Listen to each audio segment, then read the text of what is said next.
This video contains a voiceover, so if you want, you can turn it off. I wanted in life except for that one silly wish. Getting him. Yes, I still haven't forgotten him because he was close to my heart. But now I need to move on. I am a 25-year-old woman. Today I am moving to Mumbai because my parents have arranged my alliance. They always said I would find someone in the future.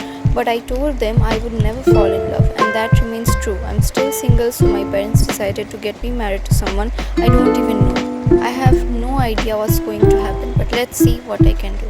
Flight 509 is about to land in Mumbai. Kindly fasten your seatbelts for your safety.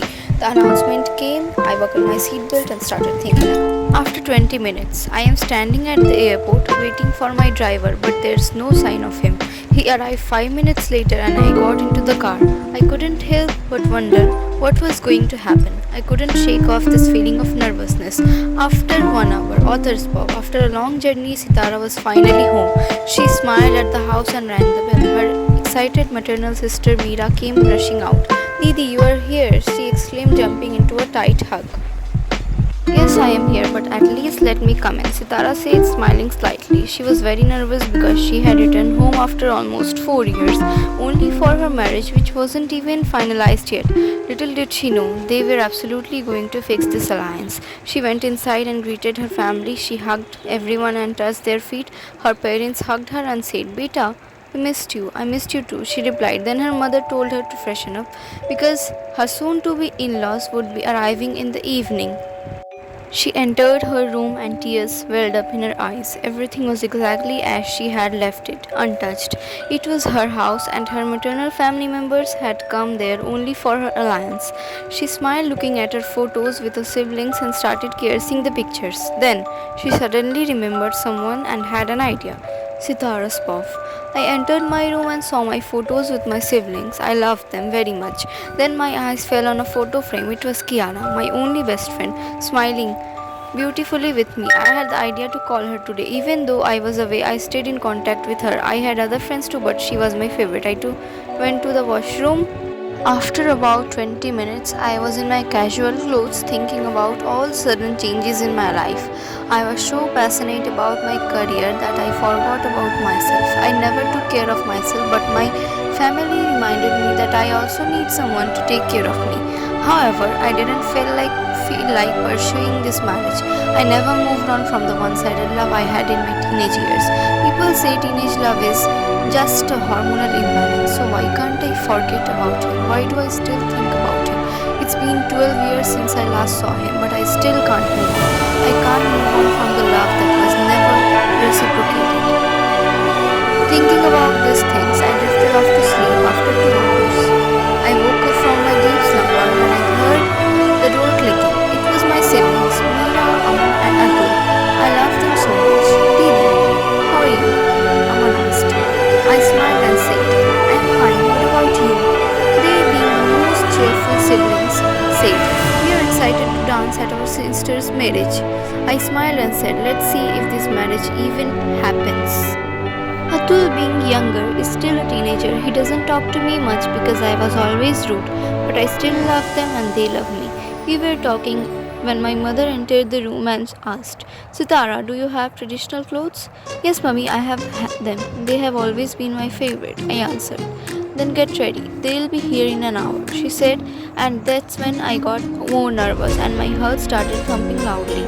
My siblings wished me good luck, said goodbye and left. I freshened up and started getting ready. As always, I am wearing white today.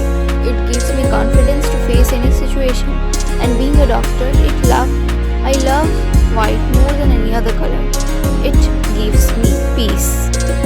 It was a white anarkali with colorful borders and gold and intricate work paired with a beautiful colorful dupatta and long palazzo pants. I put on the dress and went to the dressing table. I have always liked wearing girly dresses but not much makeup. My complexion wasn't milky white but brownish, but it suited me well. I applied a bindi, some kajal, blush and mascara. That's all the makeup I have ever worn. I let my hair down and curled the ends with a middle parting, author's bow. After half an hour of hard work, Sitara looked like an angel fallen from heaven. She was waiting for them to arrive when she heard car horns. She went to her window and saw two Mercedes and two SUVs in front and behind them. He must be rich, she thought. Then she saw two boys getting out of the car and a lady, a man in his 70s, also came out.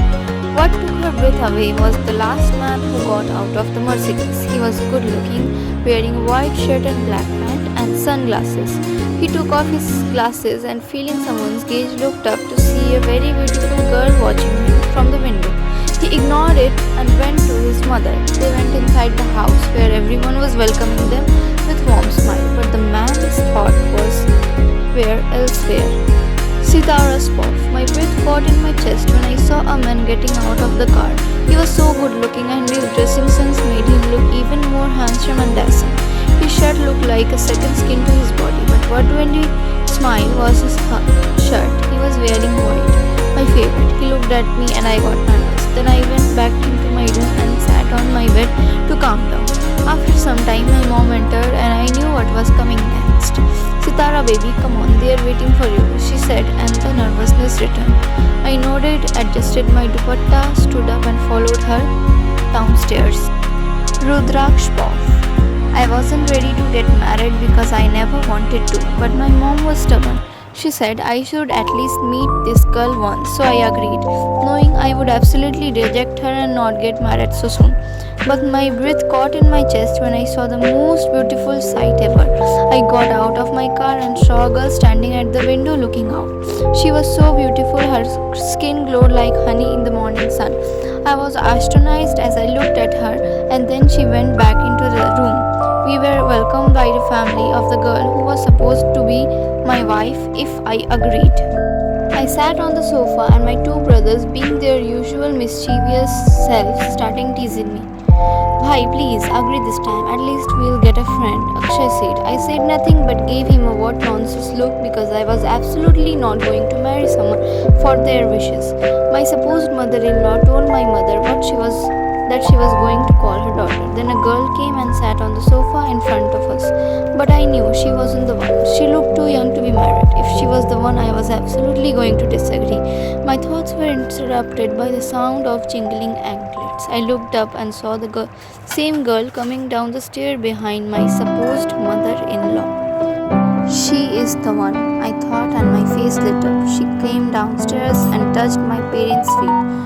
I smiled looking at her because my mother had told me that she had been living in London for about 4 years but still remembered Indian traditions. My mother told her to sit beside me. My heart started thumping loudly and goosebumps arose on my body. She came and sat beside me and everyone started talking about the alliance. She was silent and gazing downwards. After 40 minutes of discussion, they told us to go somewhere and talk alone. Her mother told her to take me to her room. She stood up and went upstairs, and I followed her obediently, smiling like a fool. Sitara spoke. He was following me, and I entered my room, closing the door first because I knew my mischievous siblings would peek if I didn't. I went to the balcony, and he followed me. Then I turned to him and asked the most expected question. What do you do? He smiled and answered, I am an IPS officer and my father has his own business. I looked at him with an old look and mentally cursed myself for not asking his name first. Actually, I am sorry, but what's your name? I asked and he chuckled before answering. Rudraksh Singhani. That was enough to give me goosebumps. My thoughts drifted to memories from 12 years ago. No, this isn't possible. How is this possible? I think I am overthinking. But my thoughts were interrupted by his tone. Aur aapka naam? He asked, smiling again. Translation. And what's your name? I was totally nervous but still answered, stammering, Sitara Singh.